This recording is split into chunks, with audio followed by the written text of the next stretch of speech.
Thonnakkal blue mount public സ്കൂളിൽ 29ാം വാർഷികാഘോഷങ്ങളുടെ ഭാഗമായി വർണ്ണോത്സവ് 2024 സംഘടിപ്പിച്ചു.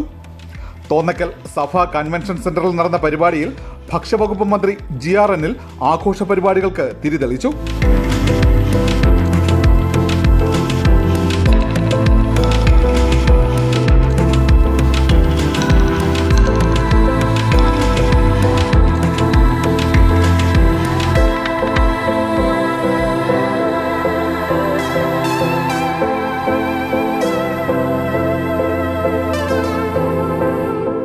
ഒരു സ്കൂളിൽ നിന്ന് വിദ്യാർത്ഥികൾക്ക് എന്തെല്ലാം പ്രദാനം ചെയ്യാൻ കഴിയുമോ അതെല്ലാം നിർവഹിക്കുന്ന ആ പ്രവർത്തനങ്ങളുടെ റിപ്പോർട്ടാണ് സ്കൂളിൻ്റെ പ്രിൻസിപ്പൽ ഇവിടെ വിശദമായി അവതരിപ്പിച്ചത്. ഞാനത് മുഴുവൻ കേൾക്കുമ്പോൾ സാധാരണ നമ്മുടെ പൊതുവിദ്യാഭ്യാസ രംഗവുമായി ബന്ധപ്പെടുന്ന വിദ്യാലയങ്ങളാണ് വിവിധങ്ങളായിട്ടുള്ള സാമൂഹ്യ പ്രതിബദ്ധതയുള്ള പ്രവർത്തനങ്ങൾ അതുമായി ബന്ധപ്പെട്ട പലതും ഒബ്സർവ് ചെയ്യുന്നു. എന്നാൽ ഇവിടെ എല്ലാ വിഷയങ്ങളെ സംബന്ധിച്ചുമുള്ള ഒരു വർഷത്തെ കലണ്ടർ അത് വളരെ ശ്രദ്ധേയമായി തന്നെ സ്കൂളിൽ നടപ്പാക്കുന്നു എന്നുള്ളതാണ്. വിദ്യാർത്ഥികൾക്ക് പാഠ്യ വിഷയങ്ങൾ മാത്രമല്ല പാഠ്യേതര വിഷയങ്ങളിലും നല്ല പരിചയവും അനുഭവവും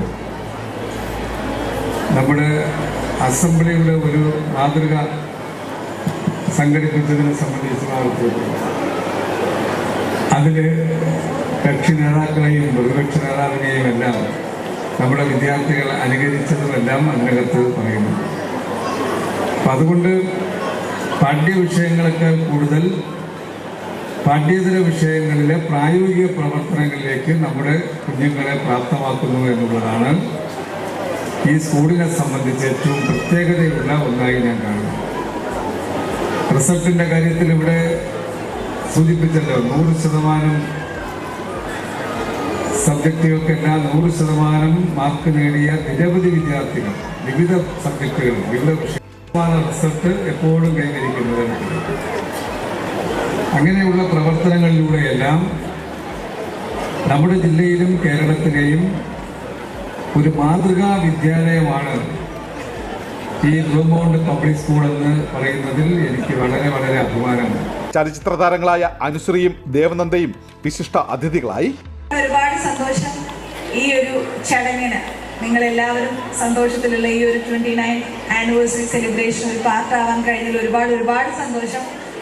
എല്ലാവരെയും കാണാൻ കഴിഞ്ഞതിലും ഒരുപാട് സന്തോഷം. കാരണം ഇവിടെ ഇരിക്കുന്ന ഓരോ കുട്ടികളുടെയും ദിവസമായിരിക്കാം ഇന്ന്. കാരണം സ്കൂൾ ലൈഫ് അല്ലെങ്കിൽ കലാലയ ജീവിതം എന്ന് പറയുന്നതായിരിക്കും ഒരു പക്ഷേ ലൈഫിലെ ഏറ്റവും വലിയ കാര്യം. അതൊരു പക്ഷെ നിങ്ങൾക്ക് മനസ്സിലാവില്ല, കുറച്ചും കൂടെ ഏജ് കഴിയുമ്പോഴേ നിങ്ങൾക്ക് മനസ്സിലാവുള്ളൂ. കാരണം ഈ സമയത്ത് ഒരു പക്ഷെ നിങ്ങൾ എങ്ങനെയെങ്കിലും ഒന്ന് പഠിച്ചു കഴിഞ്ഞാൽ മതി എന്നായിരിക്കും ചിലപ്പം വിചാരിക്കുന്നത്.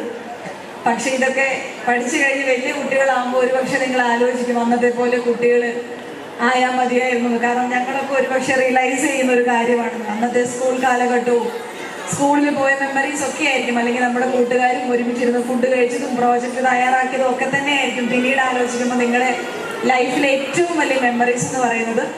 അപ്പോൾ ഏറ്റവും നന്നായിട്ട് തന്നെ അത് എൻജോയ് ചെയ്യുക.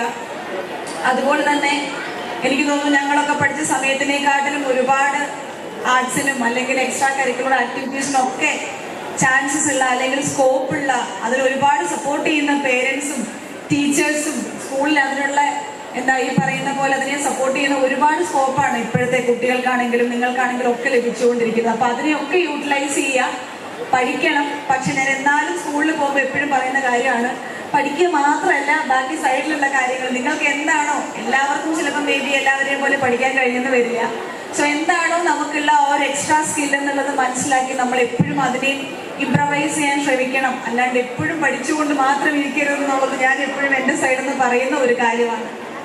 അപ്പോൾ ആ ഒരു സ്കില്ല് തിരിച്ചറിയാനായിട്ട് നമുക്കിപ്പോൾ ഒരുപാട് ഓപ്പർച്യൂണിറ്റീസ് ഉണ്ട്. സോ അതിനെ ഐഡന്റിഫൈ ചെയ്യുക, അതിനെയും കൂടി ഇംപ്രവൈസ് ചെയ്തുകൊണ്ടിരിക്കുക എന്നുള്ളതാണ് എനിക്ക് കുട്ടികളുടെ അടുത്ത് പറയാനുള്ള ഒരു മെയിൻ കാര്യം എന്ന് പറയുന്നത്.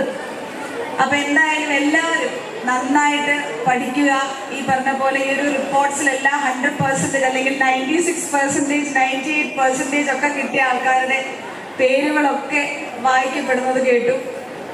എല്ലാ കുട്ടികളും പഠിച്ച് മുന്നോട്ട് വരിക, ഹാപ്പി ആയിട്ടിരിക്കുക. ഈ ഒരു സമയമാണ് നിങ്ങൾക്ക് ഏറ്റവും എൻജോയ് ചെയ്യാൻ പറ്റുന്ന ഒരു സമയം എന്ന് പറയുന്നത്. നിങ്ങളെ നല്ല വഴി കാണിച്ചു തരാൻ പേരൻസും അതുപോലെ തന്നെ സെക്കൻഡ് പേരൻസ് ആയിട്ട് ടീച്ചേഴ്സും ഒക്കെ ഉള്ള ഒരു നല്ല കാലം. സോ ഓരോ മൊമെന്റ്സും നിങ്ങൾ എൻജോയ് ചെയ്ത് ജീവിക്കുക. ഈശ്വരൻ എല്ലാവിധ അനുഗ്രഹങ്ങളും എല്ലാവർക്കും തരട്ടെ. ഒരുപാട് സന്തോഷം ഈ ഒരു ബ്ലൂ മൗണ്ട് പബ്ലിക് സ്കൂളിന്റെ ഈ ഒരു സെലിബ്രേഷന് ഇന്നത്തേക്ക് എന്നെ ക്ഷണിച്ചതിൽ ഒരുപാട് സന്തോഷം.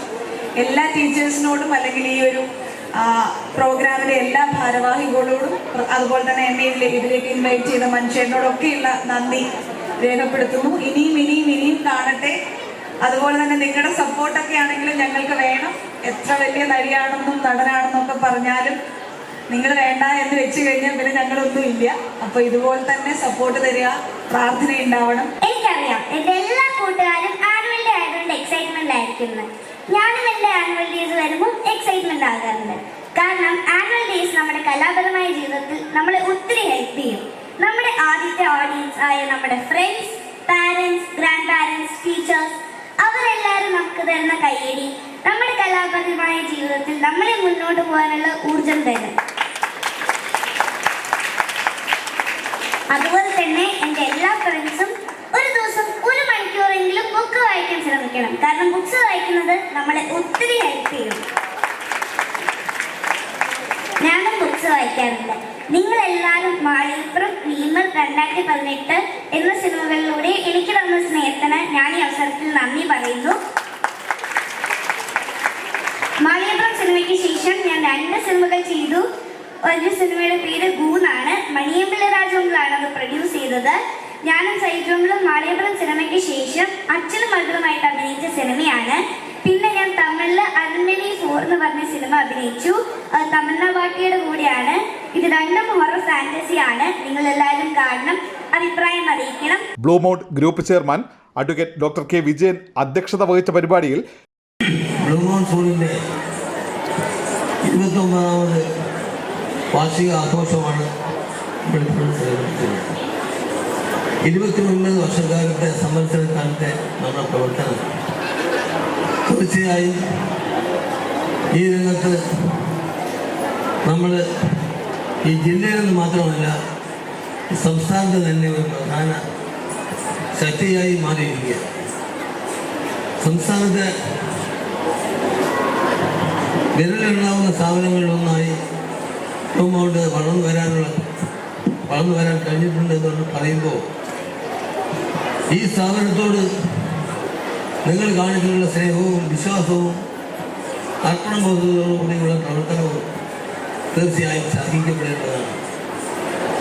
ഇവിടെ ഈ കുമാരനാശാൻ്റെ പാദസ്പർശനേറ്റ പുണ്യഭൂമിയിൽ ഇതുപോലൊരു സരസ്വതി ക്ഷേത്രം ഉയർന്നു വരണമെന്ന് ആഗ്രഹിക്കുന്ന ഉൽപ്പദർശനങ്ങളായിട്ടുള്ള ആളുകൾ, സാമൂഹിക രാഷ്ട്രീയ രംഗത്ത് പ്രവർത്തിക്കുന്നവർ, തദ്ദേശ സ്വയംഭരണ സ്ഥാപനങ്ങളിൽ പ്രവർത്തിക്കുന്നവർ, സാമൂഹ്യ സംഘടനകളിൽ പ്രവർത്തിക്കുന്നവർ, അങ്ങനെ ഒരുപിടി നല്ല ആളുകൾ, സർവോപരി രക്ഷകർത്താക്കൾ, നിങ്ങളുടെയൊക്കെ അക്ഷീണമായിട്ടുള്ള നിങ്ങളുടെയൊക്കെ കലവറയില്ലാത്ത പിന്തുണയും സഹകരണമാണ് ബ്ലൂ മൗണ്ട് സ്കൂളിൽ ഇങ്ങനെ വളർന്നു വരാനിടയായിട്ടുള്ളത്.